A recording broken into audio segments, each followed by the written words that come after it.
So we are back. We lost 3 days, which is not a huge deal because, you know, if we got snow this year, we'd probably lose 3 days. So thank you for your patience through all of that. And I made a few adjustments on the schedules. The main one being programming assignment 1. I'm giving you an extra week. So it was supposed to be due tomorrow. It's due a week from tomorrow. Please do not, if you haven't started it yet, please don't put off starting it for another week. Okay? I would like everybody to finish PA1 by Tuesday. Okay, you don't have to turn it in till Friday. I'm not going to grade it till Friday. But I would like everybody to try to finish it by Tuesday. Okay, that's, you know, a few days beyond the original deadline, commensurate with the few days that we missed. Monday is a holiday, so there's no class Monday. So you've got tomorrow, you've got the weekend, you've got Monday. Okay. Tuesday we're going to start talking about PA2. And PA2 you're going to have 1 week from the time PA1 is due. So PA2 is due on the 31st. Okay, so if you can start PA2 on Tuesday, you've got almost 2 weeks for that, and you really don't need 2 weeks for it because it's really a small modification on PA1. Okay, but if you don't start PA1 for a week and you're rushing through to finish it up next Friday, and then you collapse on the weekend from, you know, coding so feverishly, and you don't start PA2 till Monday, then you've only got a few days to do PA2, and that's not good. Along that line, tomorrow I'm going to do something different. Tomorrow I'm going to treat class as an open lab. Okay, so I will be in here from 10 o'clock to 11:50 tomorrow. And this is a time, if you like, to come in with your laptop or, you know, borrow a laptop and work on your code with me here to help you. Okay, so if you've done PA1, you got the day off, if you like. If you're at a place in PA1 where really you know how to do it, all you got to do is finish typing it in and you're done, right? You probably don't have to worry about it. But if you haven't made significant progress on PA1, if you're stuck, if you're not sure how to continue, or if you have not started PA1, if you haven't actually written any code, try to get something written today, tonight, tomorrow morning, and come to class and we can work on it. If by the time class starts tomorrow you still haven't written a single character of code for PA1, come in anyway, okay? We'll go back to the ODPs, we'll look at those, we'll talk about how to start adding those into a main program to build up PA1, okay? I really want everybody to take advantage of this. You can come, you know, during your regular class time. If you can come at both class times and you want to come both times, okay? It's just going to be kind of an open lab, but I will be here exclusively for the sake of helping you with questions. You can show me your code. I don't know where to go from here. I don't know how to start. I don't know why I'm getting the seg fault right, and we can work on this together, okay? Because I really want, by the end of tomorrow, I want everybody to feel like they have PA1 under control. Okay, and then, like I say, try to finish it up by Tuesday. So Tuesday we're going to start talking PA2. Does that make sense? Okay. I'll start the ODPs back on Tuesday. So Tuesday morning I'll post an ODP related to PA2, and I'll probably post a batch of them through the week. And I think that's the only thing I changed date-wise. We'll talk about the GDB quiz next week once we start talking about structures and dynamic memory. We'll go through that quiz. And then everything else is pretty much the same.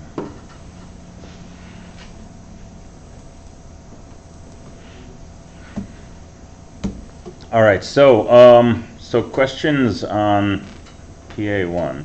Oh, I posted sample PA1. Did everybody see that? Okay, so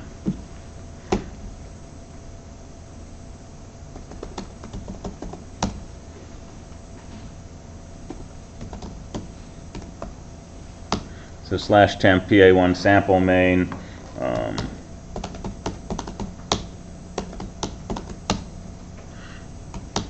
Right, and I added this special view command that lets you look at what's inside the array. That's not part of your PA1. You don't want to implement the view command unless it's for debugging.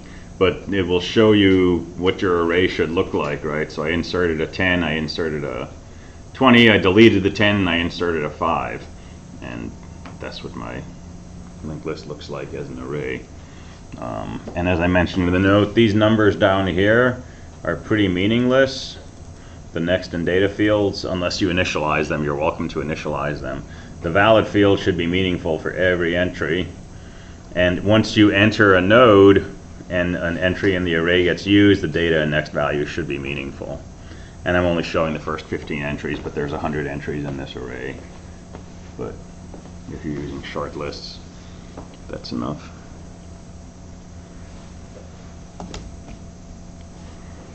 Yeah.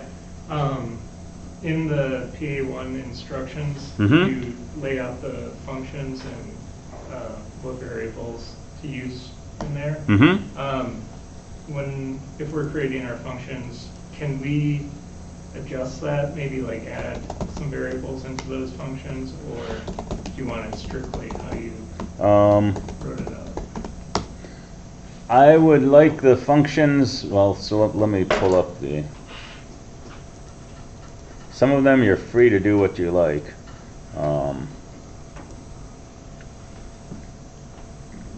But the ones labeled necessary functions, I'd like those exactly like they're described here. Okay.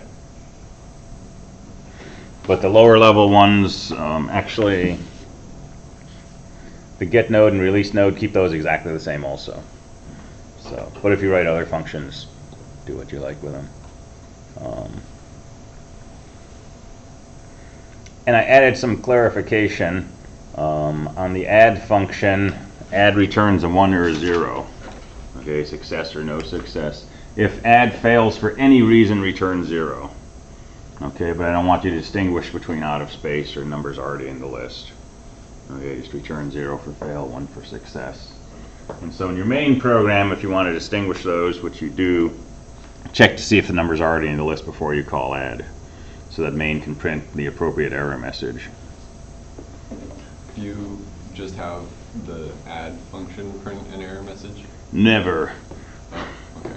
None of these should ever print anything except the print function. Ah. Okay.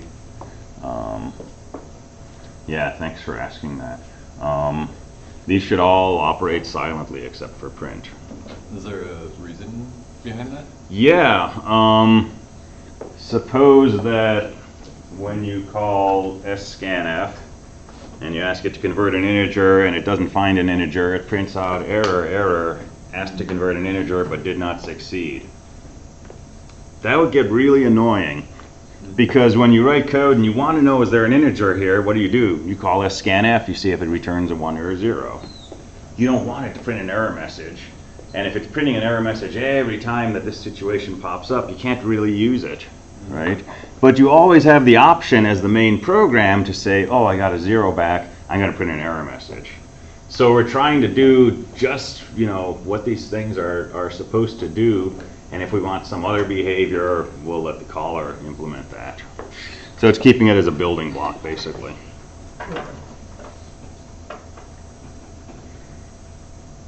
All right, these are really good questions. Thank you.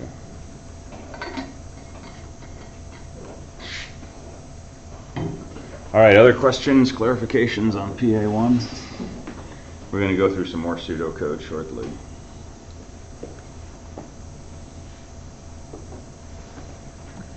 All right, shortly is up.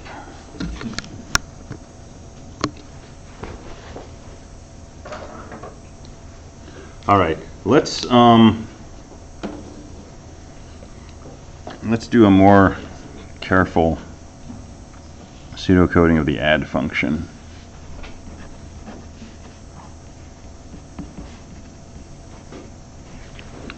So let's add a number to a list, where a list is an array of struct nodes.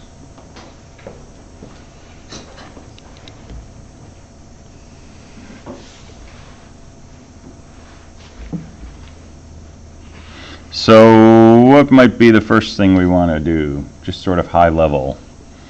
Forget about C for a few moments. See if it's already in. All right.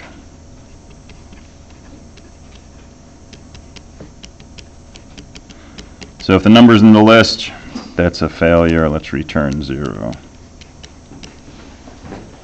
Good.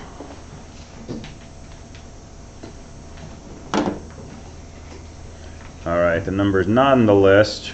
What do we do next? See what the next valid or invalid Carthan's array is. Okay, and then, See if the list is full. okay. So see if the list is full, and if it's not, see where the next invalid entry is, and do what?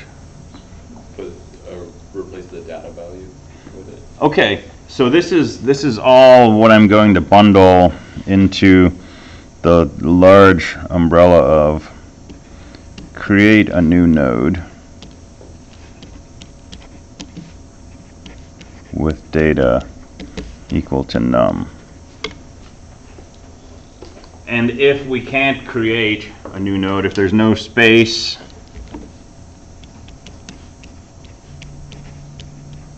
we're going to return 0. So this is going to involve ultimately looking through for an entry in the array where valid is set to be 0, and then changing the valid flag to 1, setting the data value equal to num, maybe doing something with next, maybe not. We're creating a new node somewhere in this array of struct nodes. All right. What do we want to do next?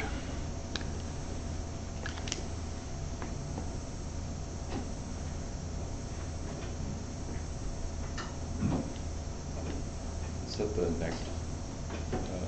Find the node below it. Ah, okay.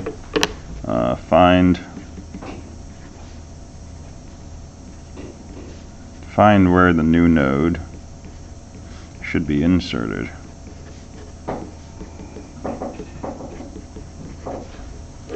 Which we're going to do by finding the node immediately before this new node.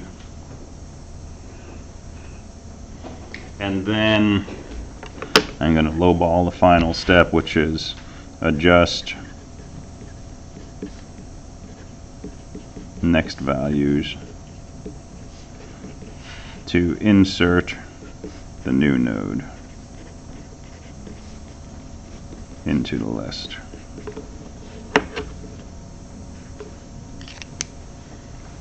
So that's super high level view of what's going on, right? See if the number's in the list. If so, it's a fail. Create a new node containing that number, and if you can't, that's a fail, so return 0. Otherwise, continue, find where the new node should be inserted in the list, and then adjust some next values in a couple of nodes to actually insert that new node into the list.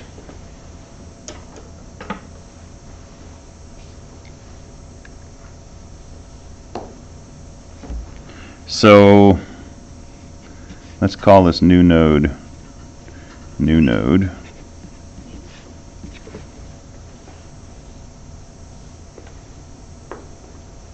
Find where the new node should be inserted. Okay, so you were saying find the node immediately before the one we're inserting. So find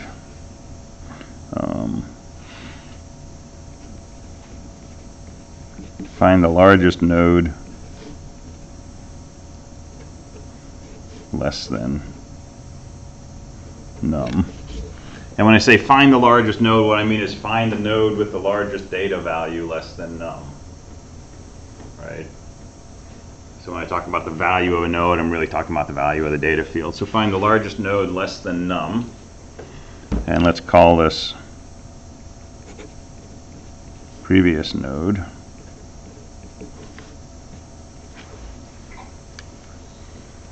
And then adjust next values to insert the new node into the list. Okay, so basically,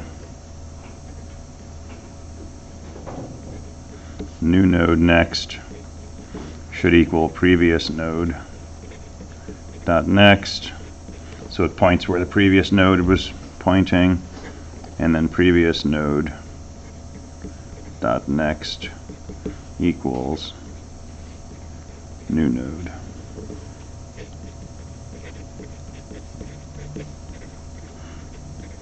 And when I say it should be equal to new node, I mean it should be equal to the index of new node, because that's what these next fields are. They're locations in the array. They're indices of nodes. So set new nodes next field equal to previous nodes next, and then change previous nodes next to be the index of new node. That's your insertion. Okay, how do we tell if the number's already in the list? Call search. Just call search. So assuming we've got a working search, or will have a working search by the time all this is done, pass it the list, pass it the number, see what it returns. If it returns 1, it's already in the list, so add should return 0. If it returns 0, just keep running. Yeah? So if our error messages are supposed to be coming from our main function, and like the error for it already being in the list is going to be printed in the main function. Therefore, we should call search in our main function first. Right. And that way, if it's there, then we print out an error. So what is the purpose of also calling search in the add function as well? Because somebody else might not be as smart as you. Oh. And they might just want to insert something and call add. Oh, okay. Right? So imagine you're writing this for like the general user. Gotcha. And the documentation would say, you know, you should not insert something that's already in the list. If you try to, it'll give you an error message, or it'll return an error code.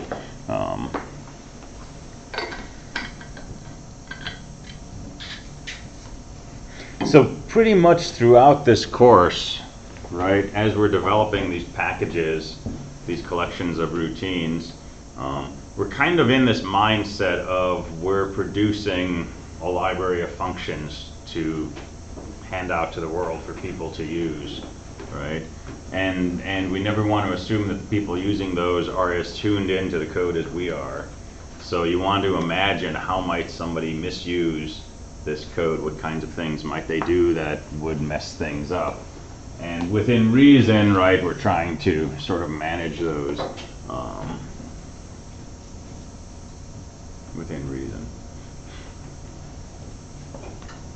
When we get to Java, we'll push this idea even further, because Java will let us do things like actually lock down variables that we don't want the user to access directly. Right now, a main program could go into our array of struct nodes and start changing values. Just randomly, you could change the next field of a node to be, 17 million, and then call the print function and print with segfault, right? In Java, we could actually lock things down so that the main program is not allowed to change the entries in that array. Only our code is. This is something called information hiding and encapsulation. And it's into this whole idea of trying to make code that's user safe, basically. Code that will prevent the user from doing things they think they want to do but really don't. But C is the Wild West, right? If you've got a main program, you can do anything you want to any variable in the program, and there's really no way to stop it. So,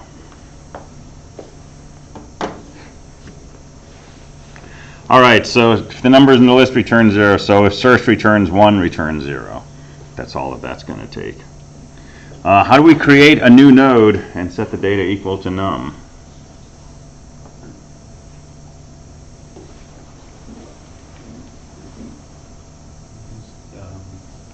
Yeah, so we're going to call our getNode function, right? The main program is not going to iterate through the array of struct nodes.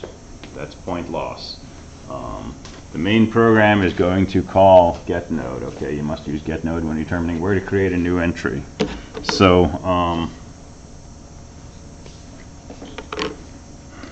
new node index, let's just call it new node, equals get node list.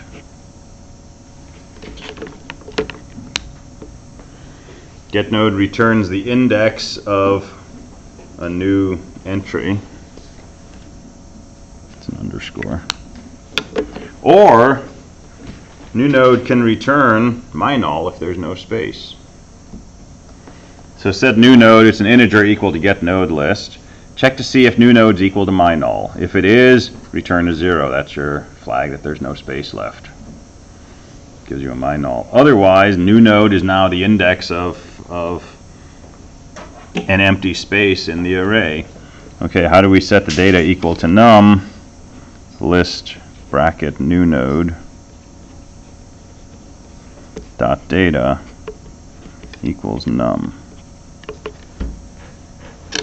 So that takes care of that.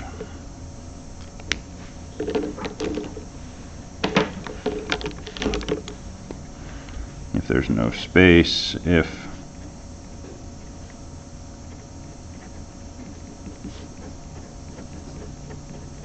see if new node equals my null.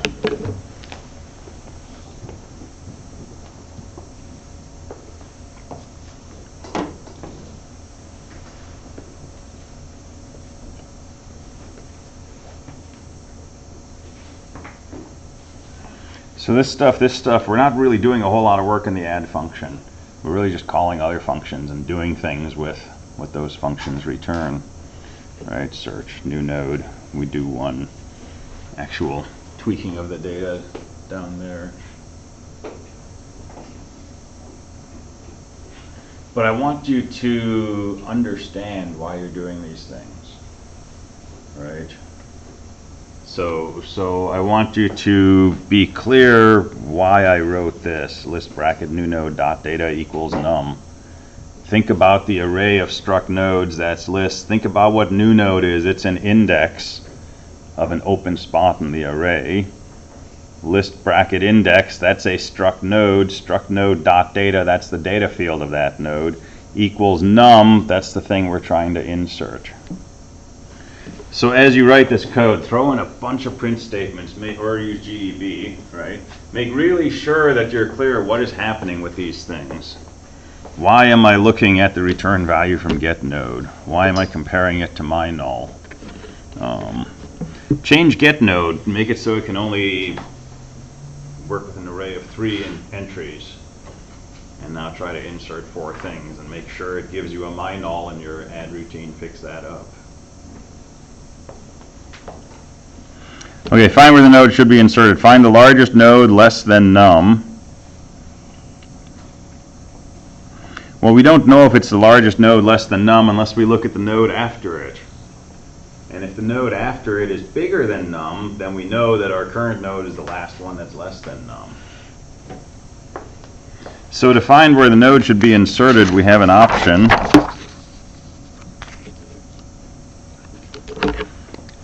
We could say find the first node where the following node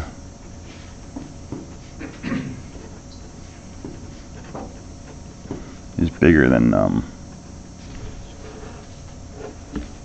So if you have 10, 20, 30, 40, 50, and you're trying to insert 35, we find the first node where the following node is bigger than 35.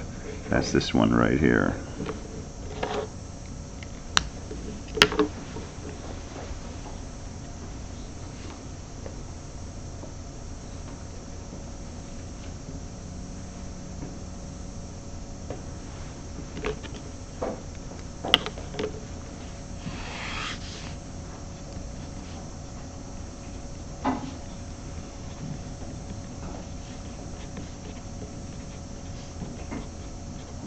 If we're looking at a node, which I'm going to call current, right? Current is an index.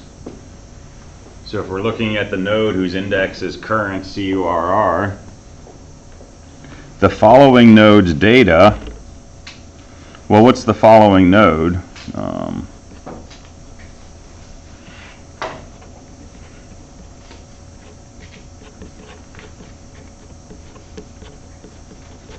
The following node is list bracket current dot next. All right, this index in the array of struct nodes, that's a struct node dot next. That's the next field of this node. That's the index of the following node.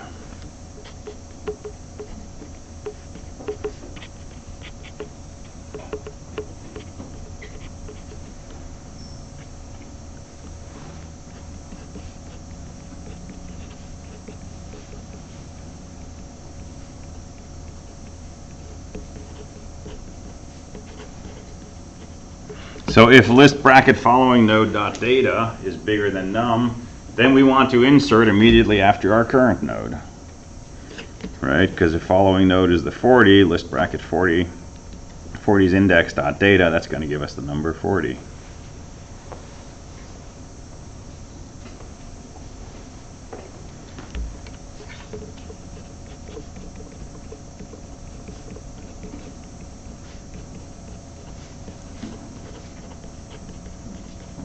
So if that's the case, insert right after the current node and then just return. Otherwise, keep looking. So set current equal to following node. Go back up.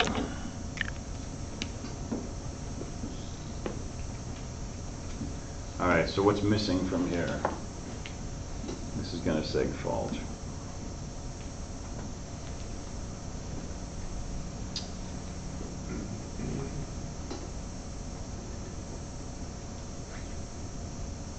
Oh, when you get to the end of the list. If you're supposed to insert past the end of the list. So if we're trying to insert 55, we're going to get down to where current is here. While the following node is 50, that's data is not bigger than 55. So we're going to change current down to here. And then following node is going to be current's nodes next. That's going to be -1. And if we try to look at list bracket -1, we'll probably seg fault. This is an edge case, literally, right? We're at the edge of the list. So we need to do an extra check here.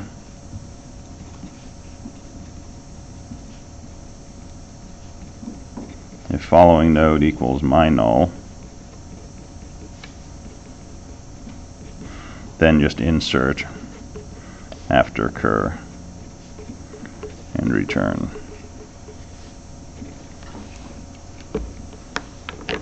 So whatever you do to do the insert, that's adjusting the next field.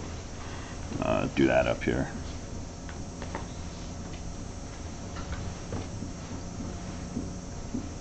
So that's your add function. And throw it in a while loop. Right, that's the arrow going back to the top. And the rest of this is mostly already in C. For checking for a full list, you said in the requirements we needed 100 nodes. I read that to mean the first node is the head nodes. There's 99 pieces of data in there. Is that correct? Yeah, so you can actually have 99 elements in your list. Yeah, so make your array 100.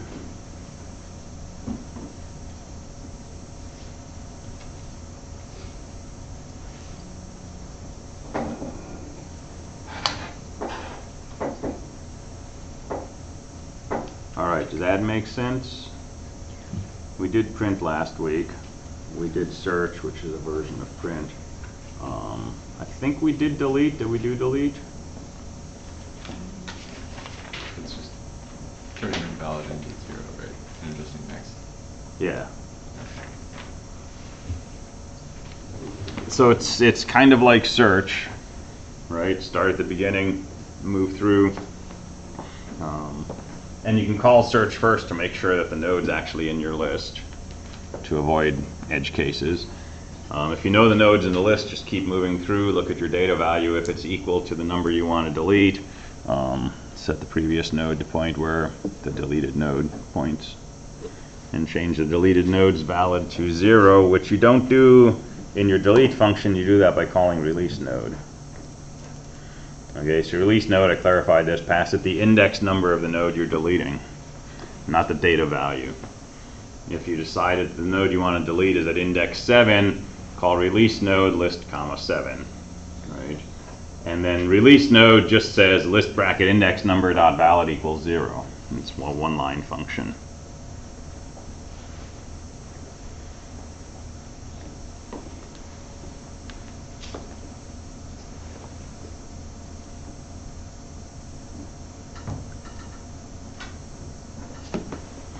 And I think that's it. So deleting again, it works best if you think of the current node. Do I want to delete the node after this? So find the following node. If the following node can't be my null, if you know the numbers in the list. So if the list following node's data is equal to the number I want to delete, then delete the following node. So just set current next equal to following node next.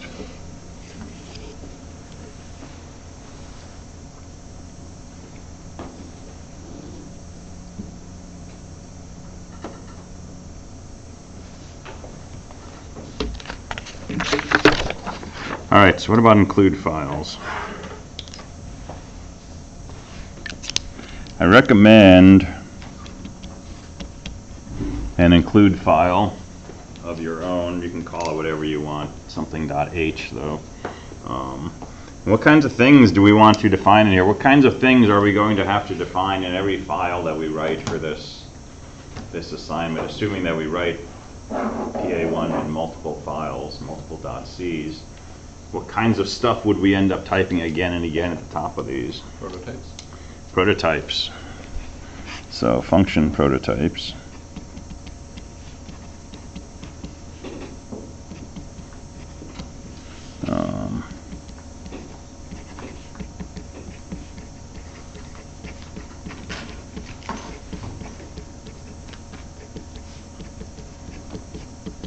For example.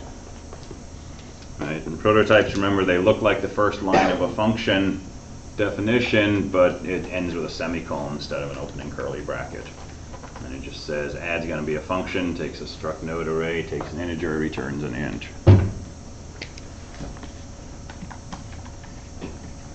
What else? Struct node.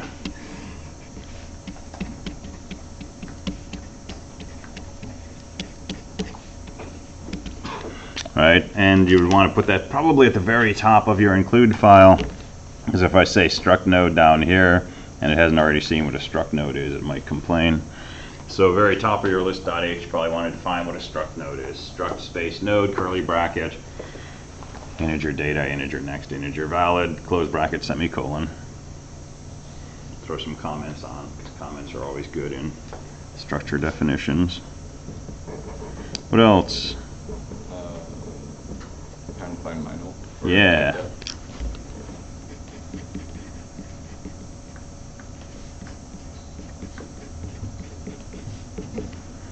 So pound define my null -1. Or -1 in parentheses if you like. Put all the rest of your libraries in there, like standard IO. And if you want, go ahead and include your other stuff. And then the only thing you got to include in your C files is quote list.h, double quote. Yeah. So for doing the my null, you could also write that as a type def, right? Type def is for a type of variable, so you can say type def unsigned int bunny, and then you can define a bunny x, and it'll be an unsigned int. So same thing where if you were doing it for true and false, you would have to do pound define. Yeah. Okay. That makes sense. But a struct node, right, we could type def struct node to be my node, Mm-hmm. right, or you can pound define my node to be struct node. And it came up in class the other day what the difference was between those, and Stack Overflow actually had at least one good answer, which is GDB understands type defs. It doesn't see pound defines. They get absorbed before the code's compiled. So if I look for my null in GDB, it won't resolve. And if I pound define struct node to be my node wouldn't mean anything to GDB. But if I type def struct node to be my node exists inside GDB. And then in C, when you have a true and you have a false and they're not defined, do those default as 1 being true and 0 being false, or is it 0 is false and then 1 and true is anything? So if you say something like if parentheses x do something, right, where x is an integer, the standard for C is 0 is false, anything else is true. All right. But if you're writing your own code to do something with it, you can make it 0, 1, or whatever. Okay. Yeah. I had some goofy stuff happen when I tried to add a header file in my make file. Okay.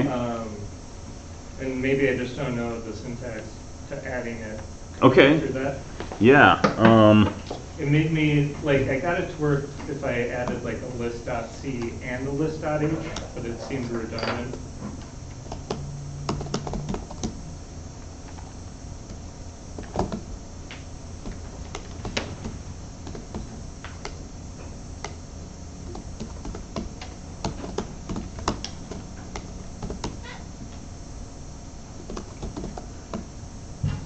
I don't think this will give away. I'll go with the deep one. We'll go. So for example, I have a mystuff.h that sets up all the stuff, function prototypes, mynull, and so on. I use it inside usage.c, ll.c, process.c, and main.c. All right, so this make file is saying to make my main program, I need each of these objects, main.o, process.o, and so on. And if I have those, I'll just link them together, so I'm GCCing the .o files into an executable main. To create my object main.o, I need my main.c. My GCC statement is not going to include mystuff.h. Right? We don't need to name mystuff.h because main.c says include mystuff.h. Okay? But I have to list mystuff.h as a dependency on which main.o depends. What I'm saying is if mystuff.h changes, I need to rebuild main.o. So I think I had made like an object for mystuff.h, so I had to add mystuff.c. And then, but I had my stuff.h in every main and process. Okay, okay. So. Yeah, so if you try to compile my stuff.h, weird things will usually happen because it's actually being included in the .c files. So I did somewhat. I put it in with the compiles and it worked, but is that not best practice to do that? So like, for example, in main.o, when I run my GCC command in the make file, main.c, print.c, search.c, etc., and my .h file. So and it worked, but I don't know if that's the right way to do it. So suppose that this was my .h file, right? Redefining my null is not going to cause a problem, I don't believe. I use include guards, so maybe that fails. If you use include guards, you're safe, yeah. Right? If you don't and you define struct node multiple times, then it'll complain. Okay, but that .h file is not necessary for the compile command. Right, right. As long as it's shared above, it's fine. Yeah, so it's listed here so that it knows it has to rebuild main.o if the .h changes. But then it's actually included with an include statement in main.c, presumably. So we don't list it here. .h files are really just a way to take stuff that you would, pretend there's no .h files in the universe, write all of your .c files. You're going to notice that there's several lines of code that appear in each of these .c files, right? A .h is really just saying, let's take those lines that I keep typing, let's just put them in a separate file, and we'll say, include that file right here in my .c code. And it just saves you from having to type the same statements over and over in every single .c file and having to change it in every single .c file. If you want to change my null to be -5 instead of -1, you only have to change it in one place instead of in every .c file. Is there a way to get your .h files to need the hard brackets instead of the quotation? If you put it under /user/include, it would take it from there if it found hard brackets, angle brackets. And like most things in Unix, there's all kinds of variables you can set up to specify things like where should I look for something that's specified with angle brackets.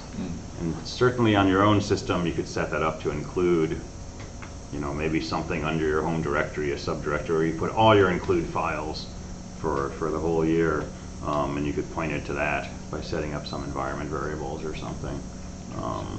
The resolution of those angle brackets gets complex.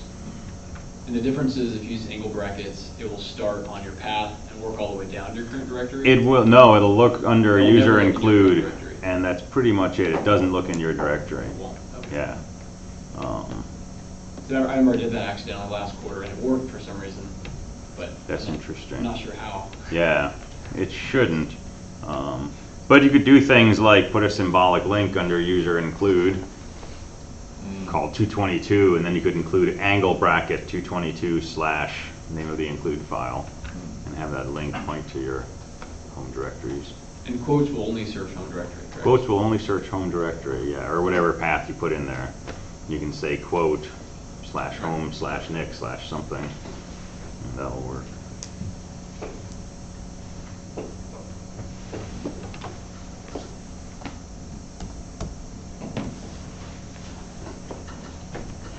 All right, so yeah, definitely put in your prototypes, definitely put in your struct node, definitely define my null.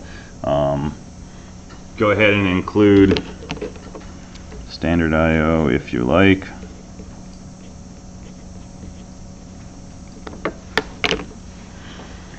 And probably not a whole lot else. In general, we never really want to put executable C code into a .h file. Right, I would not actually put the definition of a function in here, like get node, right? I wouldn't write the code for get node inside here, and if I did, I would probably get compile errors, because every file that includes list.h would now be defining this get node function, and when I try to link these together, there's 5 different get node functions that have been defined. It's not going to know what to do, and it's going to complain. So we don't usually put functions in here, we don't put executable code, we don't put the main program in here, right? It's just these kinds of things, these setups.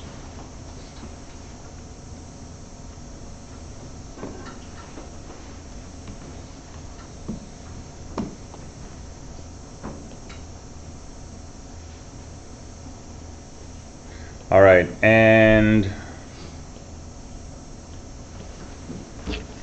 we talked about the main program a little last time, right? Basically, print a prompt, call fgets to read a line of input and store it in a string, and then parse it by running scanf multiple times, seeing if it's I%D, if it's a P, if it's S%D, if it's D%D, and so on. And based on which pattern it matches, call your add, call your print, call your search, and so on. Look at the return values, print an error message appropriately. Before you insert, call search to see if it's in the list, and so on. And if it doesn't match any of these patterns, then print out your short help message. Go back, print a prompt, call fgets again, and so on.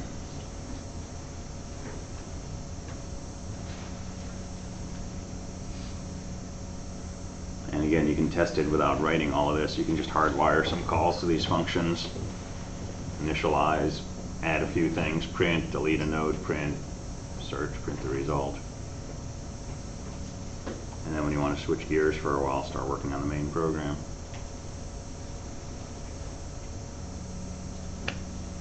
All right, any other questions on any of this?